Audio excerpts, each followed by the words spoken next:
નમસ્કાર મિત્રો, વેધર ઇન્ફોર્મેશનમાં આપનું સ્વાગત છે અને હું છું પરેશ। ખાસ કરીને આજના વિડીયોની અંદર આપણે હાલનો માવઠાનો રાઉન્ડ ચાલી રહ્યો છે તેના વિશેની થોડીક વાત કરવાની છે। શિયાળુ પવન ક્યાં સુધી ચાલશે તેની પણ માહિતી આપવાની છે અને બીજી માહિતી એ આપવાની છે કે માર્ચ મહિનામાં કઈ તારીખથી માવઠાનો રાઉન્ડ આવશે એ પણ માહિતી આપવાની છે। સૌ પ્રથમ તો આપણે વાત કરવાની છે અત્યારે જે માવઠાનો રાઉન્ડ ચાલી રહ્યો છે એની। આમ જોવા જઈએ તો ઘણા દિવસથી અમે એક માહિતી આપતા હતા કે 22 તારીખથી લઈને 27-28 તારીખ સુધી છૂટાછવાયા કોઈ જગ્યાએ માવઠાના ઝાપટા પડશે।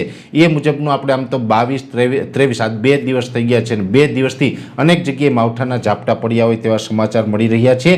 ખાસ કરીને ગઈ રાત્રે વિસાવદર તાલુકાનું જે હરિપુર ગીર ગામ છે ત્યાંથી પણ માવઠાના ઝાપટા પડ્યા હોય એવા વિડીયો સામે આવ્યા છે।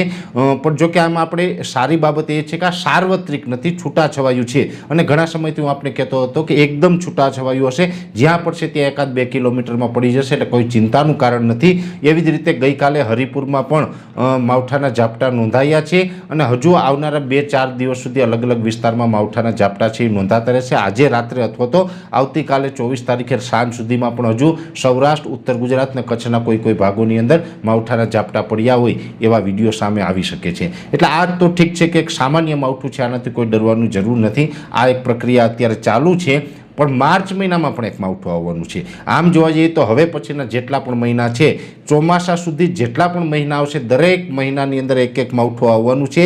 એ માર્ચમાં પણ આવશે, એપ્રિલમાં પણ આવશે અને મે મહિનાની અંદર સૌથી વધારે માવઠું પડશે।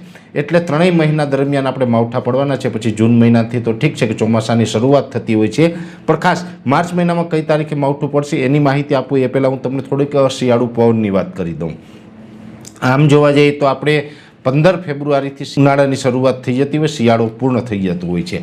આ વખતે એવું બન્યું છે કે 15 ફેબ્રુઆરી બાદ પણ શિયાળો હજુ વિદાય લીધો નથી। રાત્રિના ટાઈમે આપણે ઠંડી લાગી રહી છે, કે કે તાપમાન નોર્મલ કરતાં પણ નીચું નોંધાઈ રહ્યું છે। દિવસનું તાપમાન છે એ પણ નોર્મલ કરતાં 2 ડિગ્રી નીચું ચાલી રહ્યું છે અને આમ તો ઉનાળાની શરૂઆત છે એ 7 અથવા તો 8 માર્ચ 2026થી થવાની છે। ત્યાં સુધી હજી તાપમાન નીચું રહેવાનું છે, પણ આની વચ્ચે જે પવન હોય છે, જે શિયાળુ પવન, જે શિયાળુ પાક માટે ખૂબ જરૂરી હોય, પાછોતરા વાવેતર કરેલા હોય એ મિત્રોએ ખાસ શિયાળુ પવનની માહિતી રાખવી જરૂરી હોય છે। ત્યારે હું આપને જણાવી દઉં કે આ વર્ષે શિયાળુ પવન લાંબો ચાલ્યો છે। હજુ પણ 5 માર્ચ 2026 સુધી શિયાળુ પવન ચાલે તેવી સંભાવનાઓ દેખાઈ રહી છે।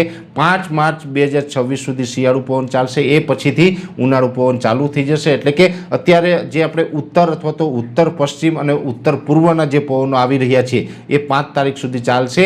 5 તારીખ પછીથી 5 માર્ચ 2026થી પશ્ચિમના પવનો થવાનું ચાલુ થઈ જાય તેવી સંભાવનાઓ છે ને ઉનાળાની શરૂઆત થઈ જશે। એટલે પવન જે છે એના વિશેની ખાસ આ માહિતી છે। સાથે હું આપને એ પણ જણાવી દઉં કે આવનારા સમયમાં 5 માર્ચ 2026 સુધી પવનની ઝડપમાં કોઈ વધારો નથી થવાનો। પવનની ઝડપ છે એ નોર્મલ રહેવાની છે। નોર્મલ એટલે કે 10થી લઈ અને 14 કિલોમીટર પ્રતિ કલાકની ઝડપે પવન જોવા મળી શકે છે। એટલે આ થઈ માવઠું અને પવનની માહિતી। હવે માર્ચ મહિનાની માવઠાની માહિતી। એટલે આમ જોવા જઈએ તો અત્યારથી કોઈ પણ ચેનલ ઉપર કે કોઈ પણ વેધર એક્સપર્ટ દ્વારા તમને આ માહિતી નહીં આપવામાં આવી હોય। હું આપને જણાવી દઉં કે હવે આ માવઠાનો રાઉન્ડ છે એકદમ સામાન્ય છે। આનાથી થોડુંક તીવ્રતાવાળું માવઠું છે એ માર્ચ મહિનાની અંદર આવી શકે છે અને માર્ચ મહિનાની 21 માર્ચ 2026થી લઈ અને 25 માર્ચ 2026 સુધી એ જે 5 દિવસનો સમયગાળો હશે એમાં ફરીથી માવઠું આવશે ને એ માવઠું છે એ સૌરાષ્ટ્રના દરિયાકાંઠાને વધારે પ્રભાવિત કરશે તેવું એક અમારું અનુમાન છે।